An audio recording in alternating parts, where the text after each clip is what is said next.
Assalamualaikum warahmatullahi wabarakatuh. Kembali bertemu dengan saya kembali, Farso Priyadi di acara Ngarewek Pods, buah karya dari anak-anak multimedia SMK Muhammadiyah Pontang. Alhamdulillah kali ini kita kedatangan tamu istimewa, luar biasa. Di tengah-tengah kita sudah hadir Bapak Bahrul Ulum, Ketua DPRD Kabupaten Serang.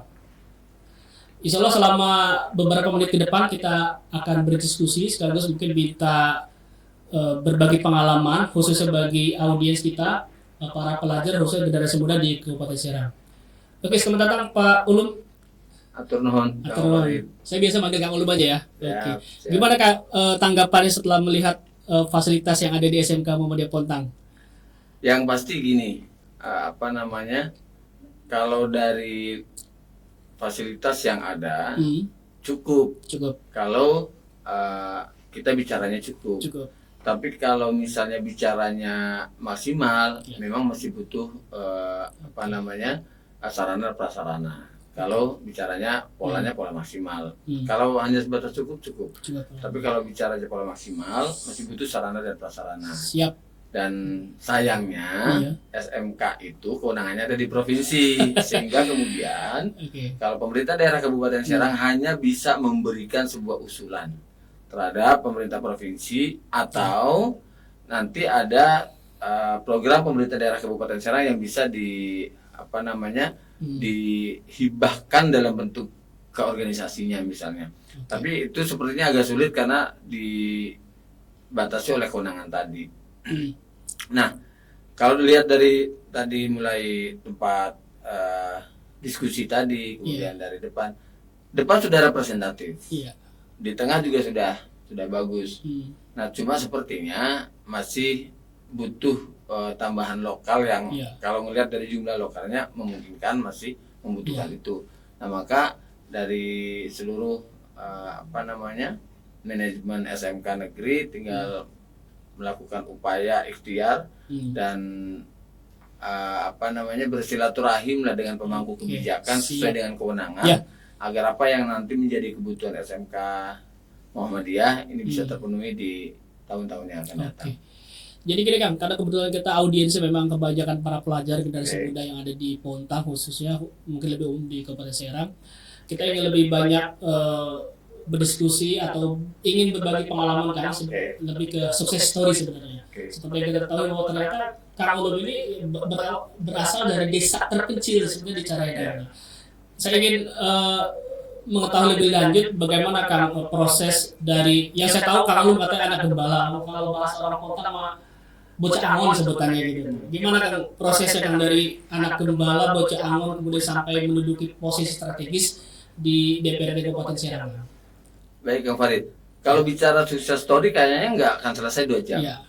Kalau sukses story-nya diceritakan dari sejak saya masa kecil dulu. Singkat aja kan gimana? Nah, kita potong di 4 tahap. Tahap pertama adalah pada saat saya menjadi seorang anak petani dan penggembala kerbau. Tahap kedua ketika saya remaja, cita-cita saya apa? Yang ketiga adalah pada saat saya kuliah, dan yang keempat pada saat proses hari ini. Nah, tapi saya ceritakan terbalik bahwa menjadi ketua DPRD Kabupaten Serang itu bukan sebuah cita-cita, bukan sesuatu yang saya impikan pada saat saya kecil dulu. Nah, tapi Allah memberikan jalan menjadi ketua DPRD dalam konteks hal ini ada di dunia politik pada saat langsung ke tahap berikutnya di saat saya lulus kuliah. Pada saat kuliah saya berinteraksi dengan orang-orang politik yang kebetulan pada saat saya masih kuliah, politik itu hanya ada 3 partai politik di Indonesia. Dan saya salah satu dari penggemar partai politik yang ada pada saat itu. Sehingga pada saat lulus kuliah saya lebih mendalami lagi di dunia politik karena memang ada cikal bakal sebelumnya. Nah, saya potong lagi pada saat saya di SLTA. Singkat ya Kang Farid, biar panjangnya nanti pada saat saya kecil gitu ngapain aja. Nah, pada saat SLTA di tahun 95 ke bawah, saya aktif di dunia pramuka. Di Kepanduan Pramuka saya aktif, dan saat itu saya dipercaya untuk melatih anak-anak sekolah dasar, tapi khusus untuk Jadi pembina khusus ya? pembina pramuka, tapi khusus untuk memberikan materi tentang kesemapuran. Nah, pada saat menjelang lulus itu saya punya cita-cita bukan jadi ketua DPRD. Saya punya cita-cita itu ingin jadi tentara pada saat itu. Pertama, karena kondisi tinggi badan saya lebih dari cukup. Kemudian pada saat itu dari sisi kebiasaan, karena berkaitan dengan kesehatan, ngerokok pun tidak. Kemudian yang secara fisik, yang namanya jalan renang, ya sudah biasalah. Kalau orang Angon Kebo kan biasa hidup di dunia kali. Sudah terlalu secara fisik gitu. Ya kalau urusan fisik. Dan saya melihat begitu gagahnya tentara pada saat perform, ya kan? Sehingga kemudian saya ingin jadi tentara. Namun setelah saya lulus SLTA, saya sekolah di sekolah madrasah aliyah. Jadi begitu lulus saya minta izin ke orang tua. Orang tua laki-laki pada saat itu masih hidup. Saya meminta izin dan diizinkan oleh mama. Saya manggilnya mama. Karena orang Tirtayasa itu biasanya ke orang tua laki-laki manggilnya mama. Tapi tidak hari ini. Kalau sekarang kayaknya sekarang sudah manggilnya papa, ayah, minimal bapak. Minimal bapak. Mama. Nah, kalau saya bapak manggilnya. Bapak. Saya mama. Mama mengizinkan. Tapi ketika saya minta restu dan izin ke ibu tidak mengizinkan. Bahasa ibu pada saat itu, mudah-mudahan diterima iman Islamnya. Kebetulan belum 40 hari ibu saya meninggal. 9 Oktober yang lalu. Kata ibu, nggak usah. Mama saja yang hanya seorang peta pembela tanah air. Oh, pejuang juga dulu ya? Iya, pejuang tapi dari petanya. Pembela tanah air. Itu sering ninggalin anak istri. Apalagi jadi tentara yang digaji, yang akan siap ditugaskan dimanapun. Dan biasanya kalau penempatan pertama itu jauh biasa dari tempat tinggal. Nah, ibu itu nggak melihat penempatan pertama jauh atau tidak, tapi pandangan ibu pada saat itu, seorang peta saja yang nggak digaji oleh negara, yang sukarelawan, itu biasa meninggalkan rumah dalam durasi yang tidak pendek. Apalagi tentara yang digaji oleh pemerintah dan tugasnya memang menjaga keutuhan negara Kesatuan Republik Indonesia. Singkat cerita saya nggak dapat restu sehingga kemudian saya nggak. Oh, jadi belum sempat ikut tes sama sekali di tentara? Sebelum tes saya ikut minta restunya. Untuk minta restu ke mama direstuin, kemudian minta restu ke ibu nggak direstuin, maka saya nggak melanjutkan keinginan saya karena saya memegang prinsip restu ibu itu yang utama. Karena khawatir tidak diiringi doa oleh orang tua itu akan menjadi proses yang tidak memuluskan perjalanannya. Saya punya kekhawatiran dan ketakutan itu. Sehingga kemudian ketika ibu tidak mengizinkan, saya tidak lanjutkan. Nah, saya potong lagi cerita di saat saya kecil sampai ke masuk SLA. Nah, orang tua saya itu petani tradisional ya, petani tradisional yang selain petani, mama pedagang ikan keliling dan ibu pedagang kain, sama pedagang kain keliling. Sehingga kemudian rutinitas kehidupan saya setelah bangun pagi itu sama seperti orang tinggal di boarding atau di asrama. Jam 4:30 saya harus bangun, 5 pagi, sholat subuh, dan kemudian orang tua meminta ngebantuin ngeberesin dagangan ikan yang harus dipersiapkan untuk berjualan di pasar. Kalau hari pasar. Nah, kalau di luar hari pasar tidak ada rutinitas itu. Tapi ada rutinitas yang berikutnya di 5:30. Saya setiap 5:30 pagi itu harus membawa kerbau ke kali. Jadi kalau bahasa orang Carenangnya, ngeguyang kebo, ya. Guyang. Ngeguyang. Membawa kerbau ke kali untuk dimandikan, kemudian dibawa pulang lagi. Nah, itu kurang lebih sampai jam setengah 7 sampai jam 7. Sehingga otomatis saya setiap pagi itu mandinya di kali. Bareng kerbau. Bareng kerbau. Ya karena memang posisinya lagi memandikan kerbau. Iya. Jam 7 saya pulang, kerbau dikandangkan, saya berangkat sekolah. Baik SD maupun MTS kan sama saja durasi waktunya. Dari jam 7 sampai ke jam 1 kurang lebih.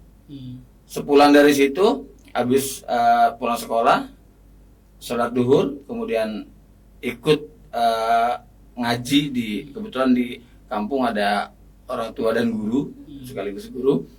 Kadang ngaji Quran, kadang ngaji awamil dan jurumiyah di setiap habis duhur. Jam setengah 2, paling lambat jam 2, saya harus membawa kerbau. Kalau bahasa ini angangon ya, angangon kerbau itu durasinya dari jam 2 sampai jam 5. Jam 5 pulang, rutinitasnya habis sholat maghrib, makan, sholat isya, ngaji, pulang. Dan disiplin saya waktu itu oleh orang tua, jam 9 itu harus tidur. Jam 9 itu harus tidur, karena besok setengah 5 harus sudah bangun. Mempersiapkan semua buat kebutuhan perdagangan. Nah, itulah rutinitas saya kehidupan dari sejak SD, MTS sampai SLTA. Rutinitasnya kejadiannya itu, sehingga tidak banyak waktu untuk bermain dengan teman sebaya di luar jam tadi. Maka kemudian teman permainan saya pasti teman-teman yang satu sekolahan ketika jamnya sekolah. Kedua, teman-teman sesama pengangon kerbau karena memang rutinitas waktunya ada di situ. Dan yang ketiga, teman-teman yang ikut ngaji bareng. Jadi ada 3 klaster teman gitu kan.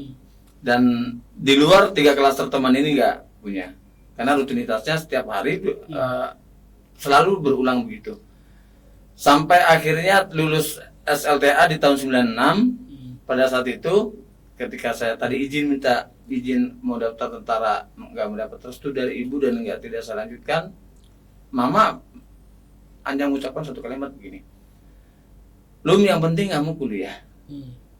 Mau jurusan apa nggak peduli, karena bukan gelar, bukan apa yang mama harapkan, tapi keberkahan ilmu yang insya Allah kalau kamu nanti suatu hari mendapatkan keberkahan ilmu, terlepas ilmu apapun yang kamu pelajari, itu insya Allah rezeki akan sendirinya Allah yang mengatur. Kuncinya ada di keberkahan." Ya, kuncinya ada di keberkahan. Maka saya kuliah, dan stigma pada saat itu kuliah yang paling murah itu adalah kuliah di kampus negeri kalau dulu. Beda kalau sekarang. Termasuk sekolah menengah pertama dan atas, memang negeri itu paling mahal kan dulu. Paling murah, saya ulangi, paling murah. Maka kata mama, yang penting kamu kuliah di kampus negeri. Dan akhirnya karena di Banten cuma satu-satunya kampus negeri, yaitu YIN Sunan Gunung Jati Bandung di Serang, Fakultas Syariah, dan saya kuliah di situ. Yang kemudian di situ yang semakin mempertajam dunia politik saya, berinteraksi dengan orang-orang partai politik di tingkat kabupaten yang semula pada saat SLTA menjadi pemilih pemula itu, saya hanya berinteraksi dengan organisasi kepemudanya, karena kebetulan pelatih dari Pramuka itu adalah ketua AMS dan ketua AMPI Kecamatan Carenang, yang afiliasinya 2 organisasi itu adalah dengan Golkar pada saat itu. Dan kepengurusan saya di Golkar itu saya bangun dari tingkat kecamatan, tidak instan langsung saya menjadi ketua DPRD karena posisi yang hari ini menjadi sekretaris Partai Golkar Provinsi misalnya. Kalau ngelihat hari ini, ya, tapi kan prosesnya panjang.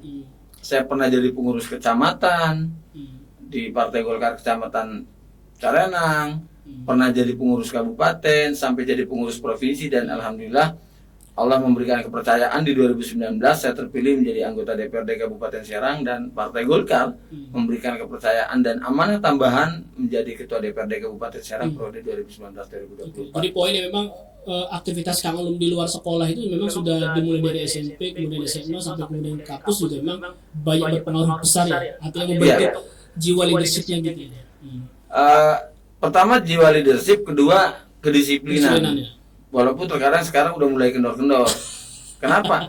Karena kalau sekarang kita diatur oleh jadwal, tapi terkadang kita masih bisa memfleksibelkan jadwal itu misalnya.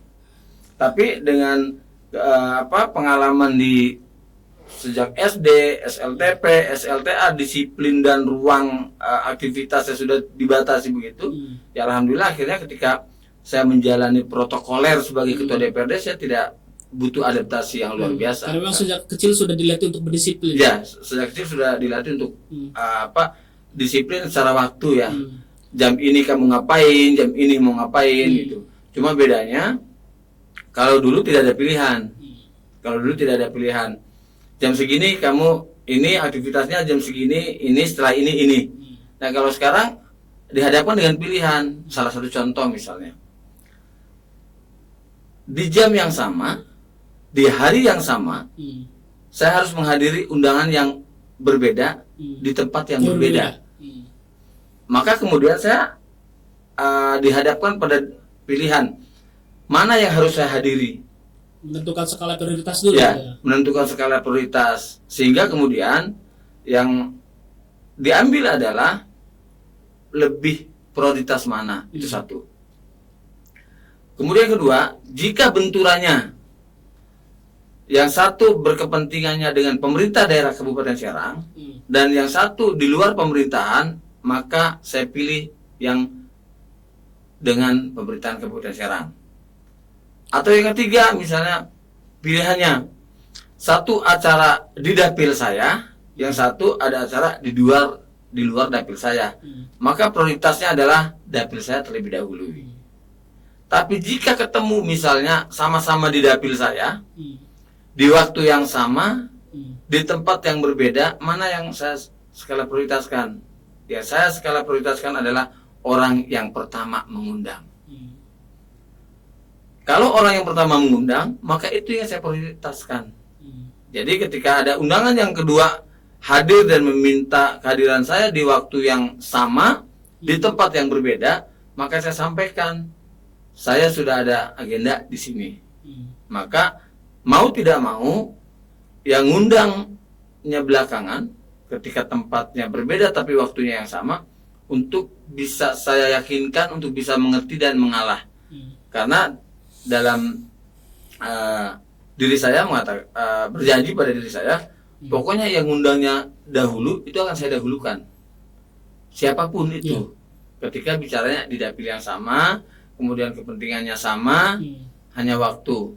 Dan pastikan saya akan hadir di tempat yang kedua itu setelah beres di tempat yang pertama.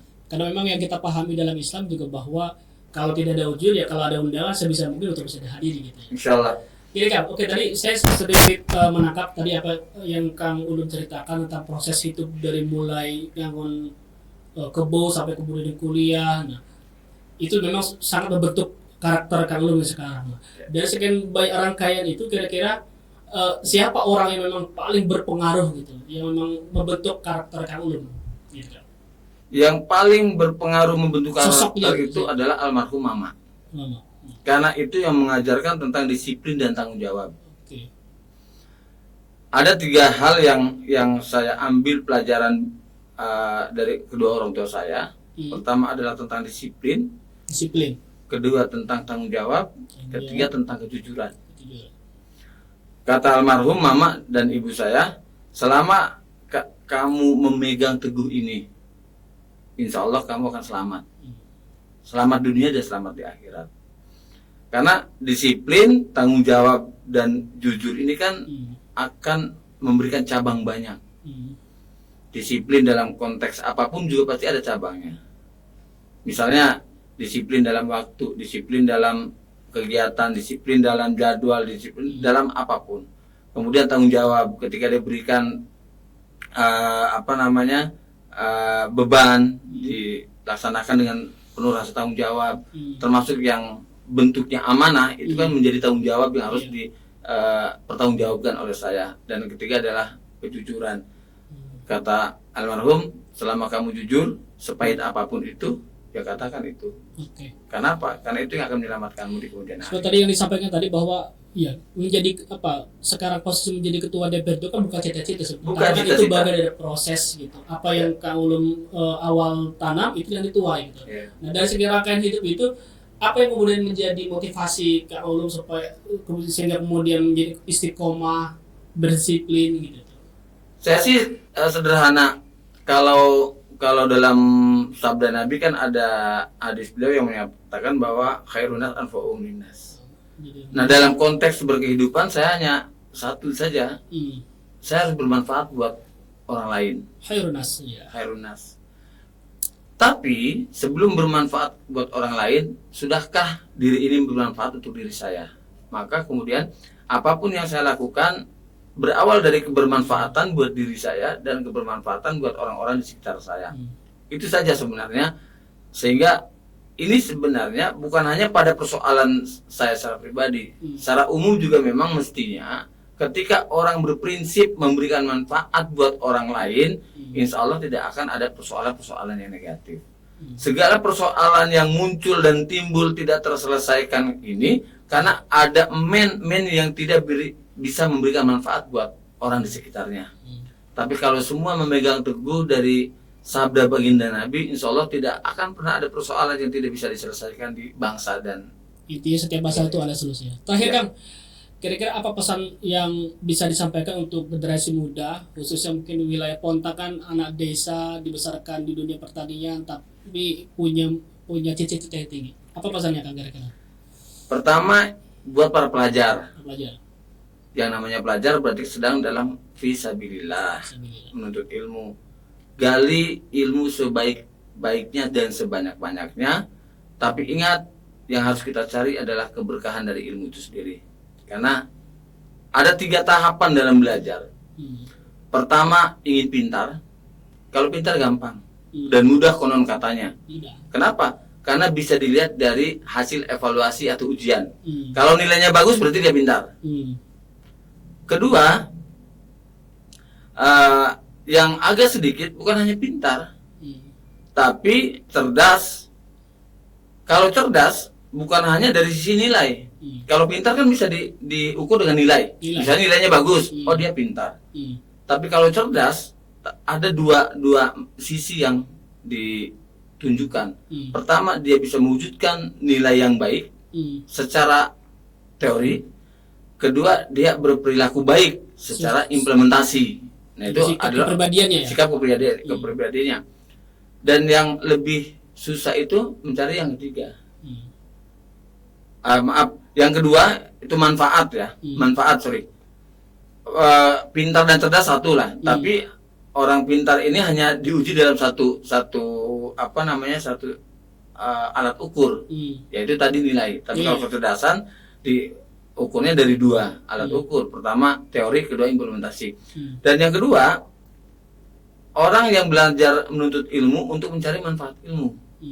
Emang lebih mudah dibanding untuk hanya sekedar pintar dan cerdas. Kenapa? Karena ukuran manfaat ilmu ini adalah ketika kita menggali ilmu, kemudian kita implementasikan di lapangan, manfaatkah ilmu itu buat diri kita dan buat orang lain di sekitar kita. Tapi ada satu tahapan yang lebih berat lagi dalam belajar menuntut ilmu, apa? Mencari keberkahan ilmu. Karena banyak orang pintar tapi tidak memiliki keberkahan ilmu, sehingga kepintarannya kemudian dibuat untuk minterin orang lain. Misalnya, itu kan tidak ada keberkahan ilmu.